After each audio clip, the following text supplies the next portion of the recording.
Hi everyone! အားလုံးပဲနေကောင်းလားဒီနေ့ဆရာမ so excited ဆရာမ excited ဖြစ်နေတာဘာကြောင့်လဲဆိုရင် set 1ကတာနေလေ set 1မှာပါတဲ့ alphabet တွေထဲကအတန်တိတ်မကြံတော့ဘူးเนาะနှစ်ခုပဲကြံတယ်ဒီနေ့ဒါ warm ကိုတင်ပြီးသွားလို့ရှိရင်တော့နှစ်ခုပဲကြံတော့တယ်အဲ့ဒါပြီးလို့ရှိရင် more fun เนาะဆရာမတို့ကဒီစေရေးကြည့်စရာမလိုတော့ဘူးရေးကြည့်စရာမလိုဘဲနဲ့အတန်လေးတွေပဲလေ့လာမယ်ပြီးလို့ရှိရင် sentence တွေလုပ်မယ်ပြီးလို့ရှိရင်စာလုံးပေါင်းတွေကိုလေ့ကျင့်မယ်ပြီးလို့ရှိရင်နောက်ထပ်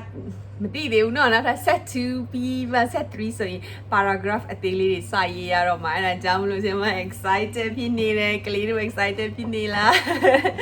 okay ဆရာမတို့ဒီနေ့ warm ကိုကြည့်မယ်ဒီမှာကြည့်လိုက်သူ့ရဲ့ letter နာမည်ကเนาะသူ့ရဲ့နာမည်က W သူ့ရဲ့အတန်က what သူကိုဒီမှာ T ကောင်เนาะ warm သူ့ရဲ့ rhyming ကအရန်လွယ်တယ် down and up down and up Simba deba Simba deba တဲ့เนาะသူရဲ့ rhyming က down and up what warm ဟုတ်ပြီလားဒီမှာ warm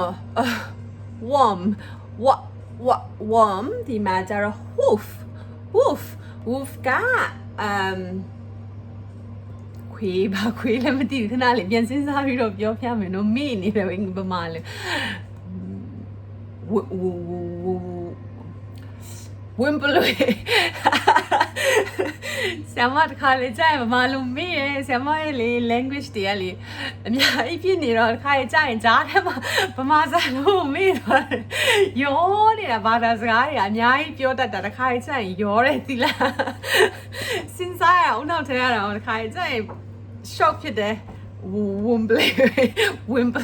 မိုင်းလည်းခွင့်လို့ပါโอเค Wimbley ဒါက warm တီကောင်ပေါ့နော်တီကောင်ရဲ့ဒါကြတော့ whale ဒီကကြတော့ဒီငါပေါ့နော် whale ဒါ whale ဒါက bean ပေါ့နော်ဒါက window whale sorry ဒီကနေစမယ် warm woof wheel ဒါ wheel เนาะဒီက wheel ဒီက window ဒါတွေအားလုံးက what နဲ့စတဲ့စာလုံးတွေပါ okay let's do my turn your turn my turn what your turn my turn what warm your turn my turn What? Your turn. Okay, so what ကိုရေးတဲ့ rhyming ကအရန်လွယ်တယ်နော် down and up နော်လွယ်လေးပဲ down and up what ဒီကဒီကောင်ပေါ့နော်ဒီကောင်ရဲ့ခေါင်းကဒီဘက်မှာစမယ်သူရဲ့ခေါင်းလေးဒီကောင်လေးကဒီလိုသွားပြီးတော့အပေါ်တက်လိုက်အောက်ဆင်းလိုက်အပေါ်တက်လိုက်အောက်ဆင်းလိုက်အခုအပေါ်တက်ပြီးတော့ဒီကအမီးပေါ့နော်ဒီကောင်ရဲ့အမီးအဲ့ဒါကို down and up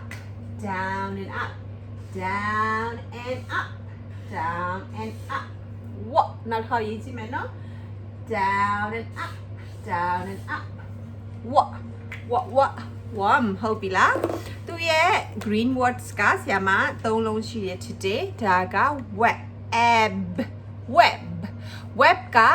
spider web ပင်ဂူတွေနေတဲ့ဟာကို spider web ပေါ့နော် web ပေါ့ပင်ဂူရဲ့ web ပေါ့နော်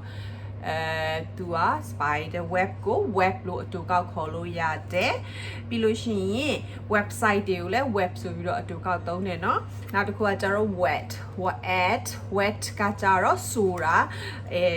မိုးရွာလို့ဆိုသွားရင်လည်း wet ခါလေကြာရင်ချွေးတွေရမ်းထွက်ပြီးတော့အင်ကြီးတွေဆိုသွားရင်လည်း wet ဒါကျတော့ wish ကဆူတောင်းတာเนาะခိုင်ကြိုင် cherry ကျွေသွားလို့ရှိရင်လေ make a wish လို့ပြောတယ်လေဆုတောင်းပါလို့ပြောတာဒါက wish ဒီမှာကျတော့ဒီအတန်ကိုမမီလား ဆိုတဲ့အတန်เนาะ wish เนาะဒါမမီလားဒီအောင်မမေ့ရအောင်เนาะဒီနဲ့ နော် snake နဲ့ horse ကိုဒီလိုနှစ်ခုမြင်လို့ရှိရင် ဆိုတဲ့အတန်ထွက်တဲ့အတွက်သူ့ကိုဒီမှာနောက်တစ်ခါပြန်မိမလားဆိုပြီးတော့ပြန်တတိပေးတာနော် what is wish okay ဒါက wish wa ish wish ဘယ်နှလုံးလဲအတန်က4အတန်က3နာမည်ရှိရနော် wa ish ကအတန်နှစ်ခုစာလုံးနှလုံးပါတဲ့အတန်ကတစ်ခုတည်းထွက်တယ်နော်ဆိုတဲ့အတန်ထွက်တယ်အဲဒါကြောင့်မလို့ဒီမှာ wa ish wish what ish wish ဒါပေမဲ့စာလုံးပေါင်းရေးတဲ့အခါကြာရင်မမေ့ရဘူးเนาะ what ish သုံးလုံး what down up what it down the inside body dot for head what ish so little down the snake and horse เนาะဒီ hot go အတူတူရေးရမယ်ဒီနှစ်ခုက ဆိုတဲ့အတန်ထွက်တဲ့ what ish wish now the kuaja dot wet what at wet what at what at wet wet ka sora now had the long jaro web what at web what ab web ဆရာမဒီနှစ်ခုကိုရွေးထားတာဘာကြောင့်လဲဆိုရင်ဒီမှာကလေးတွေကိုပြန်ကောင်းကောင်းရှင်းပြမယ်ဒီအနောက်မှာအရှိက what လဲတူတယ် what လဲတူတယ် air လဲတူတယ် air လဲတူတယ်ဒီမှာကအတန်ထွက်တယ်ဒီမှာက b အတန်ထွက်တဲ့အတွက်အတန်ကမတူဘူးเนาะဒီ phonics ကအဓိကလေ့လာရမှာဒီ individual ဒီအတန်တစ်ခုတွေအတန်တွေအကုန်လုံးကိုမမိပြီးတော့ကိုကဖတ်တဲ့ခါကျရင်အဲ့ဒီအတန်လေးတွေကိုဒီလိုကိုပစထဲကထုတ်နိုင်ဖို့အရေးကြီးတယ်အဲ့ဒါကြောင့်မလို့ဒီမှာဆရာမပြမယ် wa at ကိုအနောက်မှာသတိထားရမယ် wet အနောက်မှာပါတယ်နော် wet ကြားရလား wet ဒီက web ဒီက b တန်ပါရမယ်နော် web ဒီက wet အနောက်မှာ wet ဒါက web အနောက်မှာ b နဲ့ဆိုရင် b အနောက်မှာ d နဲ့ဆုံးသွားရင် wed ဖြစ်သွားမယ်နော်ဒါအနောက်မှာ d ပါရင် d အတန်ကိုထုတ်ရမယ်ဒီက b ပါလို့ b အတန်ကိုထုတ်ရတာနော် web ပထမလေ့ကျင့်တဲ့အခါမှာဒီလို web wet wed အဲ့လိုမျိုးအတန်ကိုလေးဆွဲပြီးတော့ယူနိုင်တဲ့အထိကိုလေ့ကျင့်ပါဒါပေမဲ့နောက်ကိုကအရန်ပိုင်သွားပြီဆိုရင်အဲ့လောက်ထိ web လို့ web ဆိုပြီးတော့ပြောကြမလို့ web ဆိုပြီးတော့ပြောလို့ရတယ်ပထမမမြောင်လို့ပါမမြောင်လို့အနောက်ကအတန်လေးတွေကိုထင်ထင်ရှားရှားဆိုပါလို့ဆရာမကပြောချင်တယ်နော် Okay let's see our tricky words တရားအရင်အရေးကြီးရဆိုတာခဏမှနေရနော်ဒီမှာကြည့်မယ် s အကုန်လုံးအားနဲ့ပါတယ်ဒီမှာက s ဒီက at ခဏရအောင်ပြတာနော်အာကတခုတည်းဟိုဆိုလဲ a လို့သုံးလို့ရတယ်เนาะဒီမှာကြည့်เนาะဒီအတန်အောင်မမိလားဒီကလဲအတန်ထွက်တယ်เนาะဒီနှစ်ခုက two letters one sound အတန်အခရာနှလုံးအတန်တန်ဒီမှာဆိုလဲ back ဆိုကြောကိုလည်းပြောတာเนาะ back အတန်เนาะဒီမှာမမေ့နဲ့เนาะ back dead sorry head ဟုတ်ပြီလားပြန်ဖတ်ကြည့်မယ် dead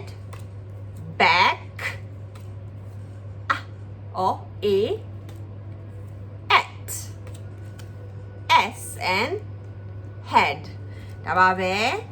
အားလုံးကိုကျေးဇူးတင်ပါတယ်ဆရာမရဲ့ဗီဒီယိုလေးတွေကိုကြိုက်လို့ရှိရင်တငယ်ချင်းတွေနဲ့ဒါမှမဟုတ်ရင်လည်းအမျိုးတွေနဲ့ share ပေးကြပါနော်အတီတွေနဲ့ share ပေးကြပါဆရာမကိုများ share ပေးပါဆရာမကလည်းဒီမှာများဗီဒီယိုလေးတွေထုတ်နိုင်ပါပါအားလုံးကိုကျေးဇူးတင်ပါတယ် bye bye